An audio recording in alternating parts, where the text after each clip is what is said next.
is enough said.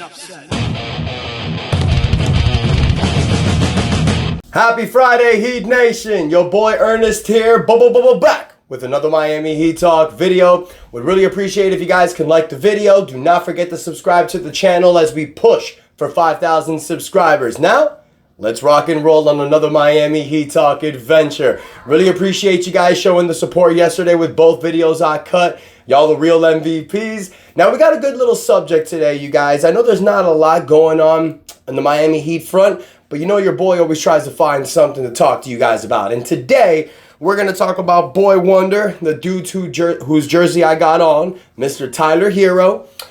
Because there was a few reports that came out about Tyler Herro the other day by Jake Fisher. Jake Fisher is a guy that we've read reports from the past. He's an inside NBA journalist. He knows things that go on. So it was reported by Jake Fisher that the Miami Heat are not looking to trade Tyler Herro at this time. The Miami Heat are not calling teams about Tyler Herro. They're not trying to send Tyler Herro out. As a matter of fact, when the Miami Heat was trying to execute the sign and trade for DeMar DeRozan, they were trying to trade Duncan Robinson's contract to get themselves under the first apron line. So the Miami Heat look at Tyler Herro as a valuable piece on this team. They look at Tyler Herro very highly. And at the end of the day, you guys, there's a big reason why. Tyler Herro, for the last 3 seasons, he's averaged about 20 points a game, 20 to 21 points a game. Last season, averaged about 21, 5.3 rebounds, 4.5 assists, 42% from the three-point line. In his career, he's averaged about 18 points a game, around the same, 5 rebounds, 5 assists, 38% from the three-point line. We know that Tyler Herro's a bucket getter, but the Tyler Herro that everybody was in love with here in Miami Heat, here in Miami, was the 2020 Tyler Herro, the rookie Tyler Herro. When I think of Tyler Herro, I think of that game against Philadelphia where the Heat were down. Jimmy Butler hits the ball off Joel Embiid's hand. Tyler Herro runs down the court, backs up for the three-point shot, knocks it down, puts the Heat up in the lead. And the Heat fans were going crazy, and Tyler Herro's basically saying, I'm him. We remember the bubble where Tyler Herro just gave the business to teams like the Boston Celtics, the LA Lakers, showing that he was a piece, showing that he was a guy to be feared in the NBA. And ever since the 2020 season, we've not seen that Tyler Herro. You've seen flashes of that Tyler Herro, especially in the 2022 season when he won Sixth Man of the Year. In my opinion, that was Tyler Herro's last great year. In 2023, there was a lot of ups and downs with Tyler because he started. In my opinion, I felt Tyler Herro on this team with Jimmy Butler and Bam Adebayo, it was best for him to come off the bench. It's because the way he plays the game.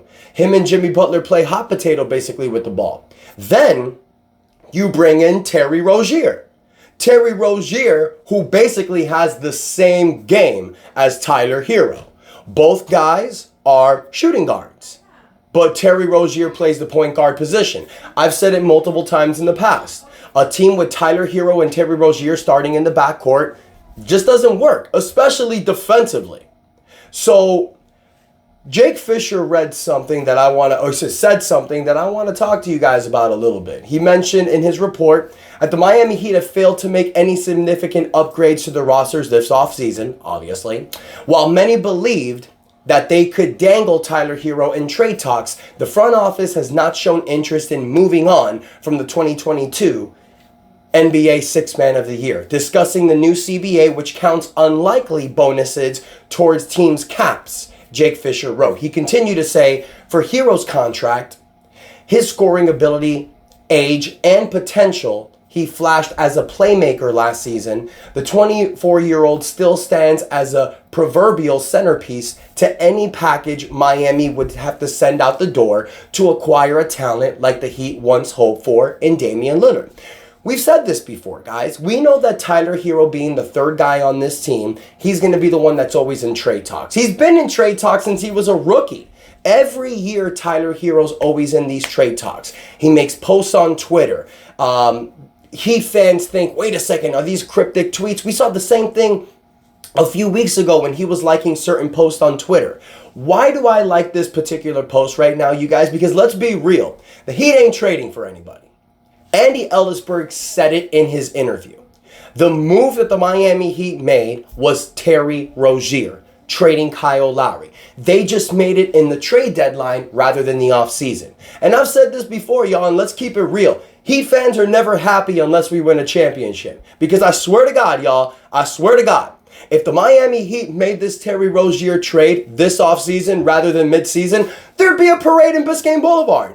Heat fans would be going crazy. And this would be the same team that we're presenting this season.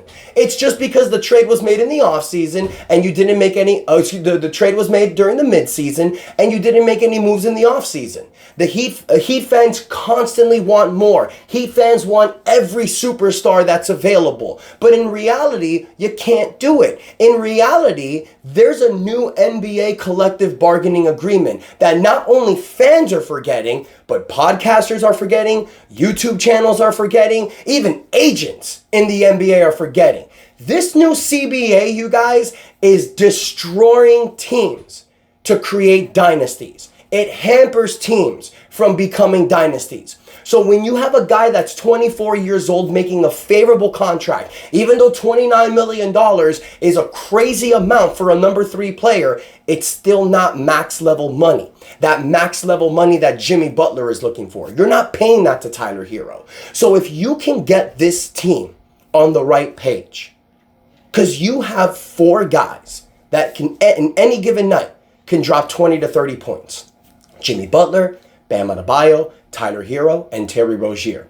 I know there's going to be some people hating on the comments. I know there's going to be some people out there throwing negativity and shade saying that this team is a play-in team. Fact of the matter is, these are 4 guys that can play at an all-star level. All 4 of them.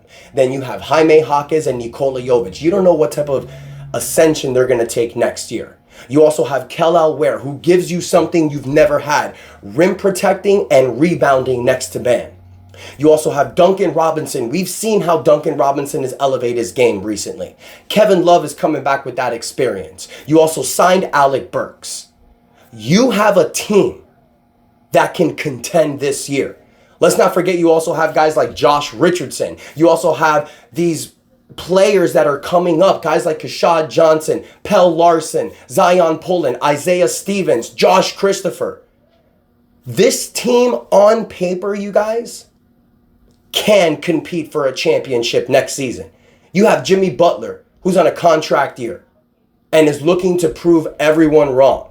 And I'm sure with that injury he suffered in the play-in, he's frothing at the mouth to show everybody that he's still him and get that contract that he wants.